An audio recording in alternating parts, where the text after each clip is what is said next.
Et pour mieux parler, mesdames et messieurs, de l'impact de la guerre sur les prix du pétrole et du gaz et ses effets sur l'inflation mondiale, ainsi que sur la situation de la guerre qui sévit au Moyen-Orient, on a le plaisir d'accueillir au bout du fil Dr Taoufik Eklemandios, professeur de sciences politiques. Bonsoir. Bonsoir madame. Alors, comment ce conflit dans la région pourrait-il influencer les prix du pétrole ou du gaz? Ou bien pourquoi?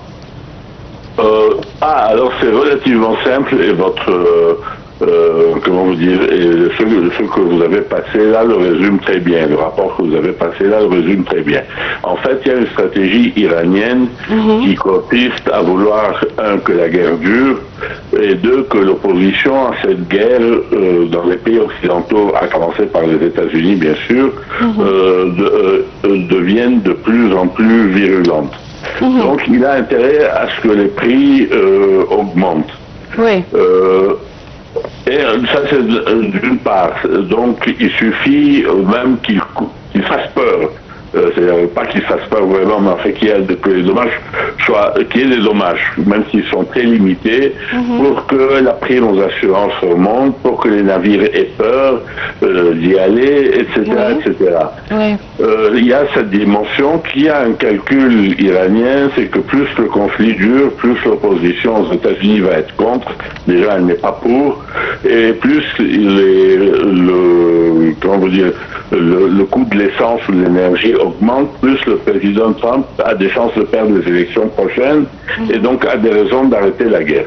Et ça, il y a cette dimension. L'autre dimension est que les Israéliens, là, ont attaqué les puits de pétrole ou les raffineries iraniennes ces derniers temps, attaque qui d'ailleurs semble avoir mis en colère les responsables américains, précisément parce qu'ils ne veulent pas de ce mouvement je ne veux pas dire de panique, mais enfin ils ne veulent pas de cette hausse des coûts. Oui. Et il faut répondre. Donc vous attaquez nos raffineries, nous attaquons les vôtres. Je ne dis pas que c'est bien, mais c'est comme ça que ça se passe.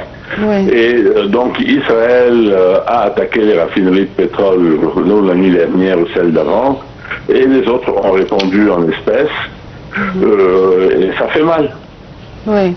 Et comment vous voyez les déclarations du président français Emmanuel Macron faites à Chypre quand il a dit qu'il prépare une future mission internationale purement défensive pour ouvrir le détroit d'Ormuz et permettre la circulation du pétrole et de gaz?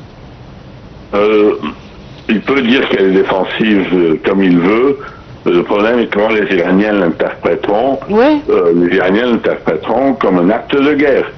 Oui, ils l'ont déjà dit. Disons, après, le problème dans ce genre de choses est qu'on peut aussi dire que ce n'est pas que l'Iran a attaqué Chypre et que Chypre fait partie de l'Union européenne.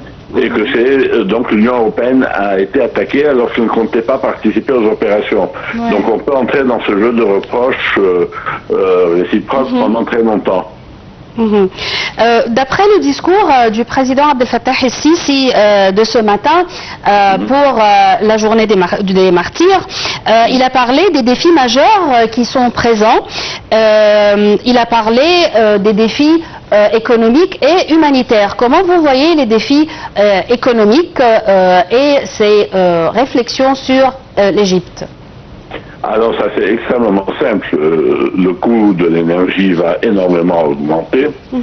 Les chaînes d'approvisionnement, l'Égypte est un pays qui est très intégré dans le marché international, qui importe beaucoup, qui exporte beaucoup, qui exporte moins, mais qui exporte quand même, et qui grâce au président est devenu une puissance, une puissance c'est pas le mot, mais disons que la capacité de nos industries à exporter a été multipliée par 10. Alors elle part de très bas, mais elle a été multipliée par 10 ou par 15. Là maintenant, avec les chaînes d'approvisionnement, ni on peut importer, ni on peut exporter. Enfin, c'est devenu beaucoup plus difficile. Si vous ajoutez les coûts de l'assurance, etc. D'ailleurs, puis en Égypte, vous avez beaucoup de capitaux. qui sont sortis ces derniers jours. Les capitaux spéculatifs qui faisaient confiance à l'économie égyptienne ont brusquement peur, pas parce qu'ils n'ont pas confiance dans les dirigeants égyptiens, mais parce que la donne régionale est ce qu'elle est, donc ils sont sortis. Oui. C'est une crise, je n'ai pas jusqu'à dire une perfect storm, mais c'est quand même une crise extrêmement sérieuse. Humanitaire, pour aller vite, s'il a parlé d'humanitaire, c'est probablement qu'on craint une crise migratoire majeure. Oui. C'est qu'on craint que des millions d'Iraniens fuient le pays. Si on se met à bombarder le pétrole, que l'air est irrespirable, que les cultures sont contaminées, qu'il n'y ait plus d'eau courante, etc., beaucoup de gens vont quitter le pays. Oui. Oui. Et que peut faire le gouvernement égyptien afin d'alléger les conséquences de la flambée des prix du pétrole? Le gouvernement égyptien, comme tous les autres gouvernements, peut faire des choses, mais pas beaucoup. La flambée des prix du pétrole, ça, c'est pas dans ses mains, je dirais. Alors, il peut essayer peut-être d'alléger la TVA pour diminuer certains prix, je ne sais pas. Je peux pas. Le problème, c'est que nos finances ne sont pas très solides pour prendre les mesures qui s'imposent qui s'imposeraient s'il fallait à tout prix alléger les coûts. Alors peut-être qu'on aura une aide internationale, je n'en sais rien, mais dans l'ensemble, les mesures que je pense citer, grosso modo, c'est des subventions ou enlever la TVA. Mais tout cela coûte énormément d'argent et nos finances ne sont pas assez solides pour cela. Après, il faudrait mieux poser la question à l'économiste. Je suis plutôt un politologue. Le président Sisi a beau dire qu'il faut construire une armée arabe unie conjointe. Est-ce qu'on peut maintenant avoir recours à une solution pareille? L'Égypte a toujours préconisé cette solution et je pense qu'elle a raison. Le problème, c'est que c'est un problème classique. Il y a certains pays arabes qui n'en veulent pas. Ils pensent que ça va permettre d'avoir une protection américaine.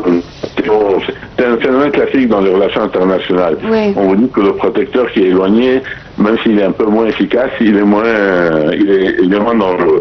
Ils ont très peur que acquièrent une influence qu'ils ne veulent pas lui donner. Oui. Je pense que déjà l'influence américaine est beaucoup trop grande, donc si on l'augmente encore. Alors nous, c'est dans notre intérêt, et je pense sincèrement que c'est dans l'intérêt des pays arabes.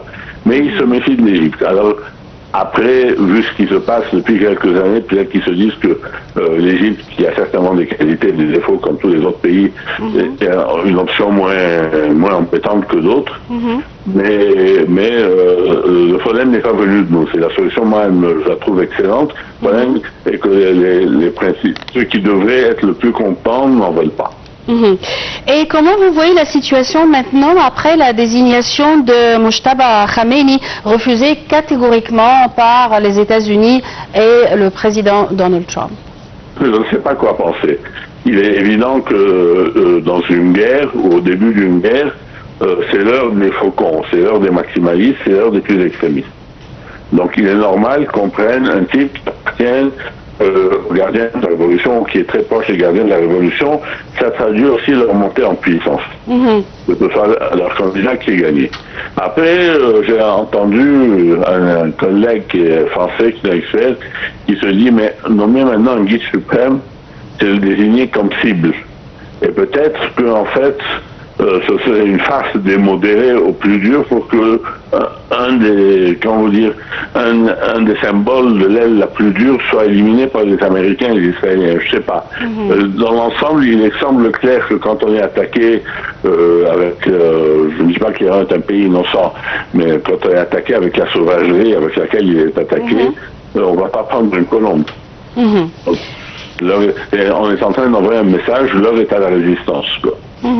Docteur Taoufik Aklimondios, vous êtes professeur de sciences politiques. Merci beaucoup pour vos éclaircissements et on enchaîne avec le reste du programme.